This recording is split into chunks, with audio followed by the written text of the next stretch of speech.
Boss Brief, a strategic guide on how not to be an asshole at work. You'll learn about bad bosses, how they can be detected and handled, as well as how to tell if you happen to be one. Join an executive and an executive coach, both artists working in marketing and advertising from over 2 decades, who are here to offer you the ultimate guide on how to navigate any employment landscape. Here are your hosts, Eugene S. Robinson and Stephanie Peirolo. Welcome to the Bad Boss Brief. I'm Stephanie Peirolo. And I'm Eugene S. Robinson. And today we are at episode 20. And today we're going to talk about the bull in the china shop, boss. This is great. Have you ever seen a bull in a china shop? The internet has provided ample opportunities to see bulls who have somehow wandered in to places of business, and it is pretty impressive. Well, and it's actually, I liked the analogy because when I was thinking about it and kind of writing up notes for this, it's like, a bull has no business being in a china shop. And when it gets in there, it's just going to freak out and, break crockery. And the point here is, what do you do with leaders who don't read the room, don't understand what the impact is? And this is actually something that was sent in from a listener. So thank you very much. And I'll read the question. I have a boss who cannot read the room. He is truly a bull in a china shop and pissed off our most senior client so much that the client was openly rude to him in meetings. Yet my boss never mended his ways. On a sensitive conference call, he accused our day-to-day client of not doing her job, thinking he was helping our team when really we had to clean up the mess he made after the call. What can I do? What do you think? My God. I've seen, there was a guy, let's just call him Colby. And Colby had the unique distinction of having his father play golf with the head of a pretty major law firm in California at one time, Brobeck, Flager, and Harrison. And he had been Peter principled up into a position he never should have been in. But lawyers are ruthless this way. That guy had a couple of chances, which he's naturally screwed up, before he was put out to pasture in the nicest way possible. So lawyers are not screwing with their paychecks at all. If you do not have that kind of oversight, if your boss is truly a boss that has no boss, you're in trouble. I suggest you look for a new job. I mean, that's horrible. It's a horrible place to be. Well, and I think what's interesting is you bring up a really good point, which is the thing that I thought about for this person, is if money is on the line, you may have some leverage. Yes. Right. So this is clearly a client service organization, right? Whether it's law or, advertising or whatever. And a client who is senior, who controls a lot of money, is going to be treated like royalty. And anyone who doesn't treat that client like royalty, it's going to be problematic. And so what I would suggest to this person is, if there is a boss of your boss, if there is anybody that's responsible for finance, you can go straight to the CFO with something like this and say, look, our relationship with this client is in jeopardy because of how this boss is behaving, and the revenue is in jeopardy. I mean, it's nothing for clients to pull whatever their business is and take it to your competition. So I think in this case, there is the obvious, let's check the money. But I think that the reason that I thought this would be good for an entire show, as opposed to just the sub rosa, which is our little advice, shorter segments, is I think there's a lot to unpack here. Because I think that there are bosses who don't necessarily read the room, who maybe kind of put their foot in it, who aren't really as politically savvy as one might hope, who are still also fundamentally good actors. Right. Right. Yeah, you could be overmatched by the job, but not be an ass. Right. And I think the dynamic here is that this person is describing, and I'm just guessing that this is a woman that's writing in. What she's describing is a male boss talking to a senior female client in a way that's clearly sexist. And I think that a lot of times this notion of, well, he's just a little rough around the edges, or he doesn't play the political game, but he's so creative, or he's such a good individual contributor, whatever the narrative is, allows a lot of people to get away with bad behavior that isn't about them not reading a room. It's, in this case, this guy's a sexist, right? Yeah. He's telling a woman in a client meeting in a group that she doesn't know her job. That's not reading the room, right? He shouldn't even be allowed in the China shop. I was in a situation, and I won't mention the situation. I'm usually pretty revelatory in this instance. I won't. Somebody had been brought in over me, and was woefully, was overmatched by the job. And I thought, well, I could do two things here. I could go over his head to the VP and say, the guy is destroying the business and you need to get rid of him. In which case I might find myself on the outs, or I could do, the scorched earth thing, which is what I did, and go and say, you know what? You guys don't need me. You don't need me. You got this guy. It seems like he knows what he's doing. I'm going to leave. And in a great burst of reverse psychology, they go, well, why? Why do you think? And I listed all the things I would have had I complained. And these were, of course, horrible, actionable, legal things that he was doing that or he would get the company sued. But I just said, yeah, it seems like he's having these meetings with a certain segment of the employee group. He might be a homophobe, but, he's just old school that way. But in any case, you don't need me in the mix as well. And they fired his ass. It took that. If Eugene is willing to sacrifice himself because he cares about the publication so much and he can't be here, maybe we should look at it. And of course, they looked at all the actionable stuff he did and they let him go. So, but see, again, what you have is a lever, and the lever is financial. In this case, how do you not get sued? How does the organization not get sued? And I think the challenge is when you have somebody like this who is not doing something that is going to lose a client or be as obvious as, so as to somebody could bring suit, right? So think about somebody who's complaining a lot about the fact that all these people are taking time off for Rosh Hashanah and Yom Kippur, but yet doesn't say anything about people taking time off for Easter. Yeah. Yeah. Yes. Right. And so how is that, I would look at that and think, is there some anti-Semitism that's operating here? But there could be excuses. And that's where I think it's hard to sort of parse this stuff, right? Because I think, part of the challenge, you mentioned something like he's old school, right? And that's something that people used to say when I was coming up, right? They'd be like, well, he's different generation. Well, you know what? Now we are the older generation. Yep. And I feel like when I was writing this, the first kind of draft of this, as I was putting it together in the notes, it was called the tone deaf boss. Because 10, 15 years ago, I could use the phrase tone deaf, and we had not evolved as, a people to think, you know what? Using a phrase that stigmatizes people who have different abilities, people who have hearing problems. We don't say blind drunk. We don't say tone deaf. Let's be a little bit more intentional of using language. That took me a minute. Right. But that's no excuse. My age is no excuse for me to put a podcast out and use a phrase that is not helpful, not appropriate, and better to be not used. Right. So now that I am in the older generation, I reject the older generation argument as an excuse for these people. Hey, I love the way I've had to police my language. Actually, in fact, a friend of mine got me to stop saying motherfucker. He goes, have you had sex with mothers? I go, yep.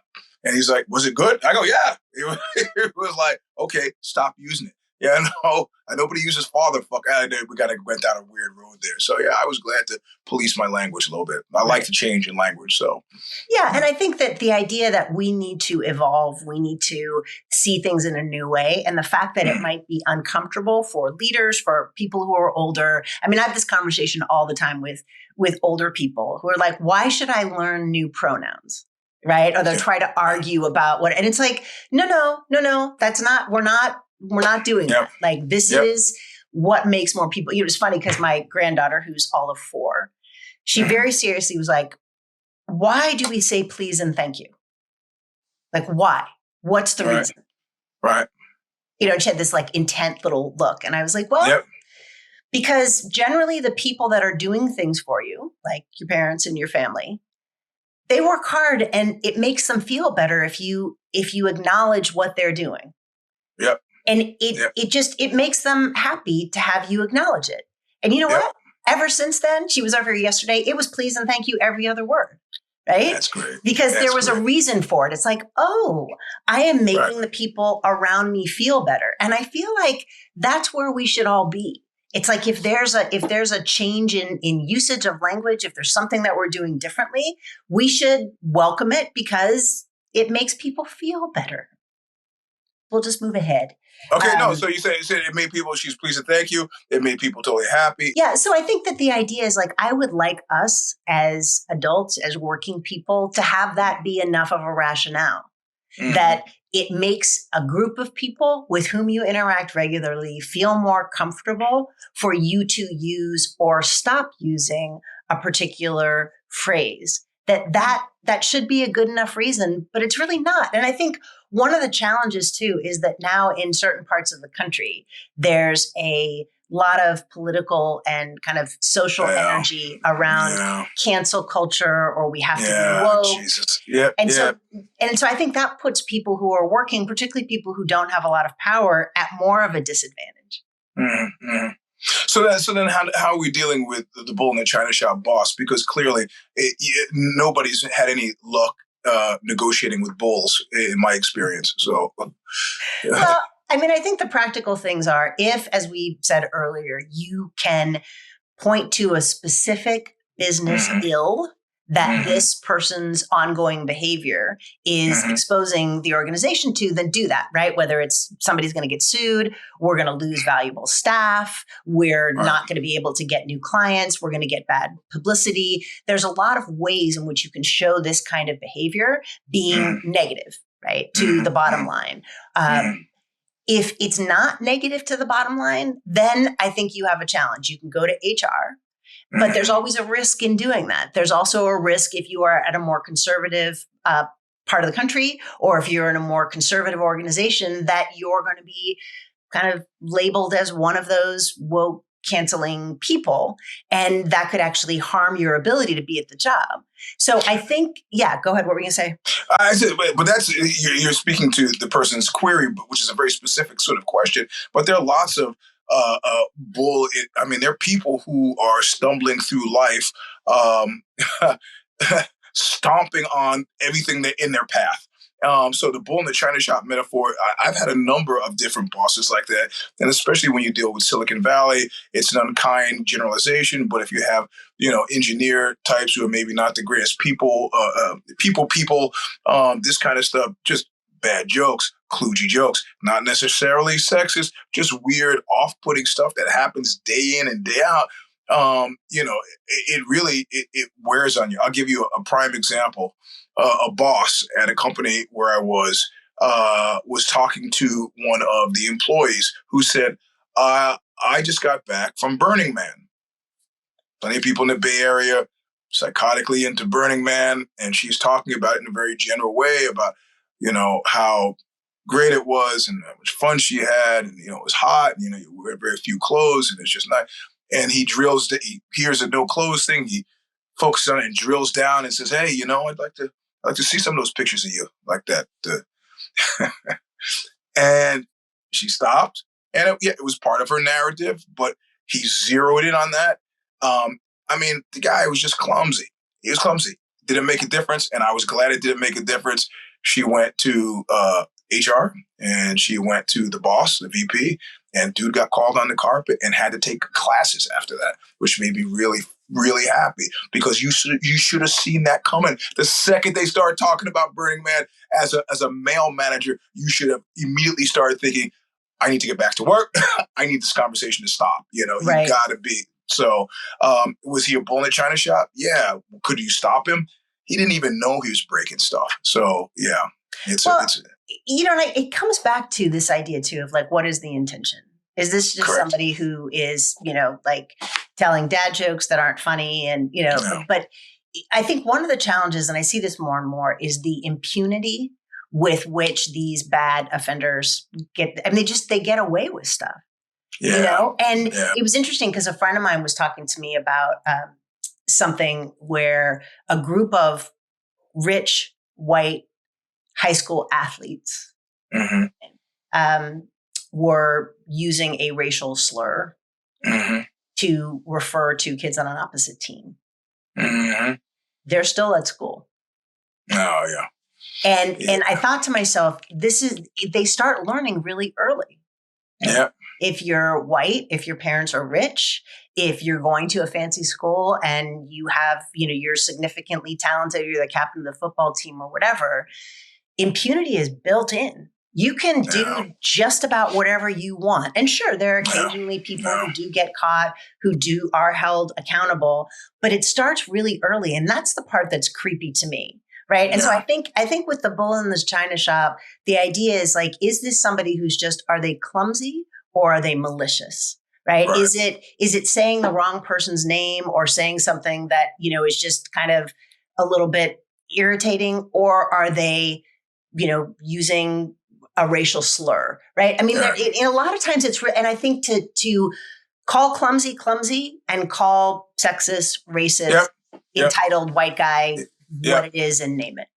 You can call them clumsy. You can't call them malicious, right? So yeah, exactly. Okay. And don't use that as an excuse. So I was going to start with something else, but just let's do fire me. I was coming up with a segue. There were so many because I saw the video. So let's do fire me. Okay, so many of you may not know. I suggest you go to Google and type in OZY Ozzy scandal, and you'll get a whole eyeful of what I had dealt with for about 10 years. So the Fire Me segment this week features my former boss and CEO of OZY, Ozzy, Carlos Watson, who today released a video apropos of Scamfluencers. It's a podcast. Scamfluencers had a piece on Monday about on the 2-year anniversary of him being outed as being a financial fraudster and then subsequently being arrested for it and now looking at trial sometime in 2024, came out with, has rejiggered the Ozzy website, ozzy.com, along the lines of a defense site where he claims that it's a derivation of Jesus' speech, you without sin cast the first stone. Yet this is not about whether I'm guilty or not. It's about who we choose to find guilty. He's apparently started a website called Too Black for Business, and he's making the claim that the Brooklyn DA, where he was arrested, where he ties in gentrification, he ties in the racial makeup, even though the person who led the investigation is African American, as he is himself. It ties it into the number of prosecutions of white criminals versus black criminals, and the man who has never had time for race in his entire life, in his time at Goldman Sachs or McKinsey or at Harvard or Stanford, is now suddenly super Negro, and he is making the claim that he is being held down by the man, and that the 37-year sentence that he's looking at if he loses in court is disproportionate to what he's done, which is to steal hundreds of millions of dollars. So that is my fiery. And it seems to me, I understand somebody trying to I understand if you're facing a 37-year prison sentence, and you're looking at Elizabeth Holmes, who got like an 11-year sentence, you're thinking like, hey, whoa, hey, what, I can understand all that, but what I don't understand is a failure to understand what I believe is the sole reason that this person is there. He said, I'm here because the system is biased. I'm here because racists run the DA's office, that the Justice Department is full of racists, and that's why I'm here. And you're almost right. You're there for a very singular reason. You are there because everybody steals. Everybody steals. There's financial chicanery all along the line, but you were there for one reason and one reason only, because you were a terrible boss. That's it.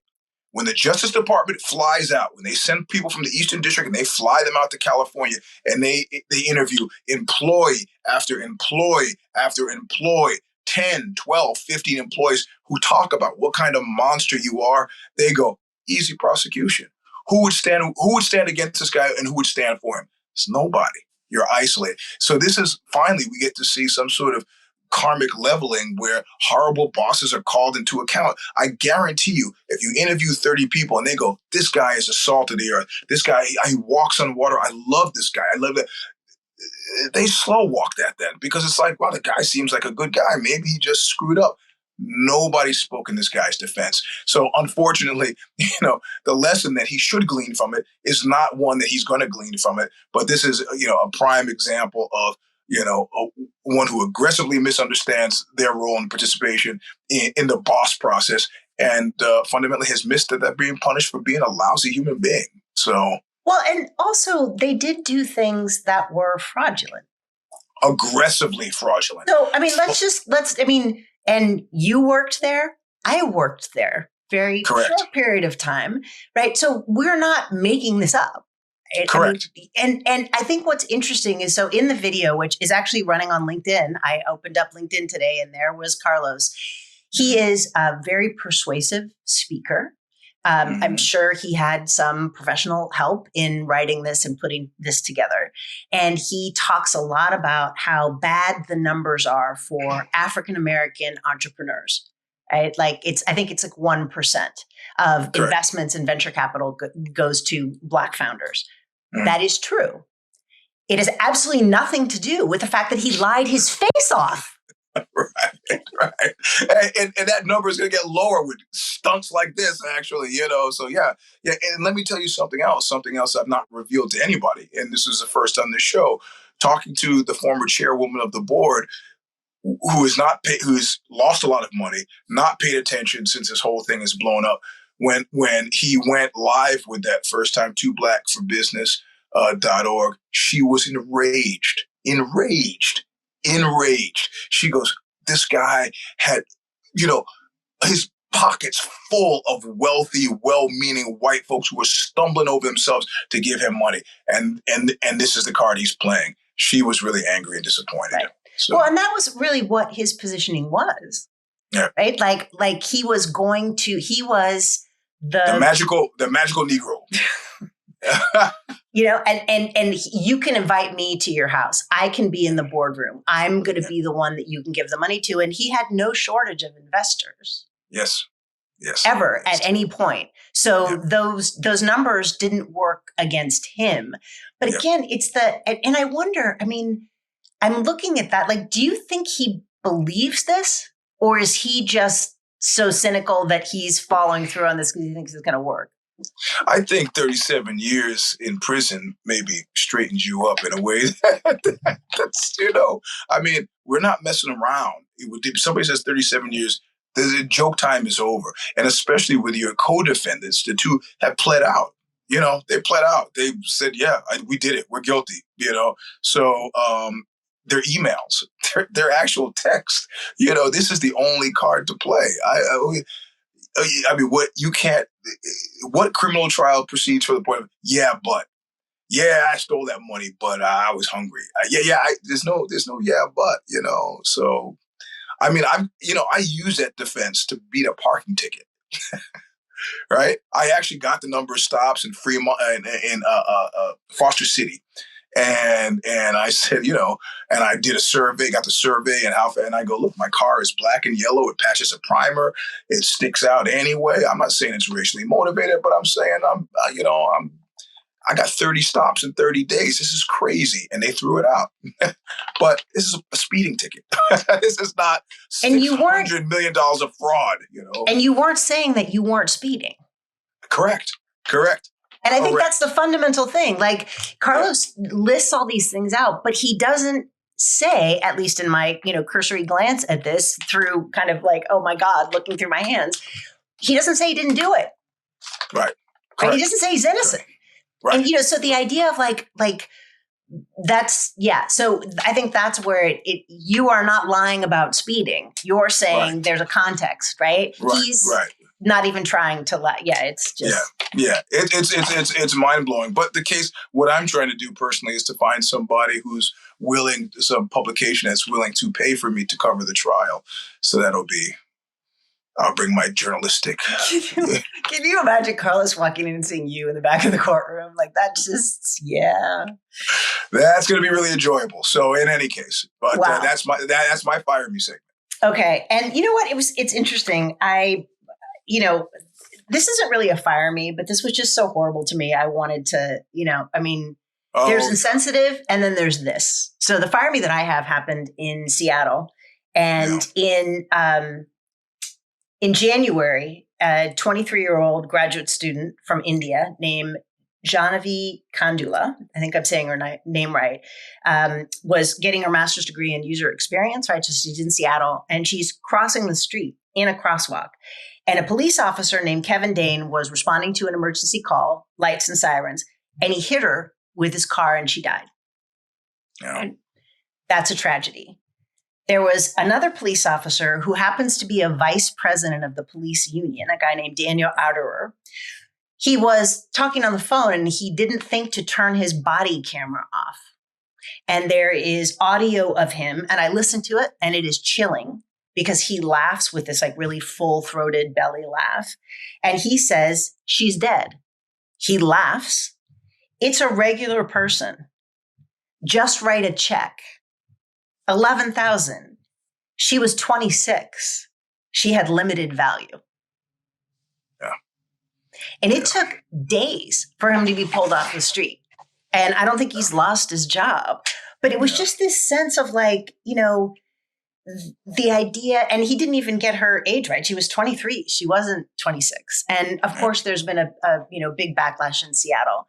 But it was this sense, again, and it comes back to this idea of impunity, right? That there's this white police officer who's vice president of the police union, who is so unconcerned. He doesn't even have the sense to like turn off his recording device as he's laughing with another. And he still has a job. As far as I know from the latest, he's still pulling a paycheck even after he said that. And I don't know if that's gotten into outside of the Seattle news or not. But yeah. I trained jiu-jitsu with a couple of guys who are cops, and things get kind of, we're jiu-jitsu jerks, so we're insulting everybody constantly, personal attacks. And but at a certain point, somebody said something, and I was really happy for him to say, listen, you guys, I understand we're all having fun here. He like stopped the room. He said, I understand we're all having fun here, but you are creating a situation where I will not be able to train. And then we were like, what are you talking about? He goes, the appearance of me participating in a conversation that involves, say, joking discussions about Nazis, for example. I can't. I'm a public figure. I cannot. I will have to leave the gym. I'm not telling you what to do, but that's my position right now. I'm hearing it. I don't think it's particularly funny, but I will have to leave. And people were like, we got you. And they straightened up. They, still jerky, making fun of people's abilities and so on. But, the other stuff, you just don't do it. You just can't. You can't. I think each one of us need to be doing that. I think we need to have more personal responsibility for in the small circle that we have, the people that we're interacting with, saying, exactly like your friend said, or that guy said, which I really respect. Like, you can say what it is, but I'm going to need to absent myself. I was thinking, I was at this was many years ago, and I was working in a small town in Washington State, and there was a party of all work people at somebody's house. And I walked into the kitchen, and there were 3 white people telling a joke that involved the N-word. And I opened the door just as the punchline came. And one of the women, everybody was drunk except for me because I was sober. And one of the women looks kind of bleary-eyed and is like, oh, we can't say that because Stephanie's here. And I'm like, I don't know what her reasoning was, but the idea was like, you can't say that, period. Yeah, right. You can't say that. Like and the idea of, and this was many years ago, but the idea of like how do we become the person who says, I'm not going to participate in that? Right? Yeah. I'm not going to participate in that. And I think that comes full circle to the bull in the china shop, right? The idea of like, if this is something that's offensive, if this is something that you wouldn't want your mother hearing, that you wouldn't want recorded and put on the front of the Seattle Times, then it's best to not be participating in that. And drawing a line. Well, this was like we found ourselves knee deep in changing mores because the phrase that caused him to give this speech was somebody goes, that guy's a fucking retard. Right. Didn't mean that the guy was developmentally disabled, used retard as a pejorative. And he said, look, I love you guys. I can't. So this was like people like, what, we can't? He goes, you can use whatever you want. I'm just saying, as a guy who's got a position here in this town, I can't. Somebody's walking by, I can't. So people police their language, police their language around police. And he's super cautious, and he's not. We all understand it. He's not. This is precisely what the job calls for. So this guy who's in Seattle should not have a job. Yeah. No, I totally agree. And that's a nice story to end on. I like that. So that's what we've got for this time. If you have any ideas for future stories or shows, or if you'd like to ask us advice, send us an email at WTF@badbossbrief.com. That's WTF@badbossbrief.com. And we'll see you soon. Thanks. Bye. Adios. Bye-bye. Thank you for joining us for another episode of the Bad Boss Brief podcast with your hosts, Eugene S. Robinson and Stephanie Peirolo. You can check out more of their work by visiting consigliera.substack.com for Stephanie and eugenesrobinson.substack.com for Eugene. You can also find Eugene at Mr. Sleep 3, that's number 3, on Instagram. Reach out with your questions, concerns, work case situations, or suggestions to us at WTF@badbossbrief.com. We personally answer every submission. Be sure to join us at badbossbrief.substack.com every other Wednesday for episodes of the Bad Boss Brief and every single week for our Sub Rosa shorts, so you can gain further insights into your workplace environments. Until next time, don't be an asshole at work.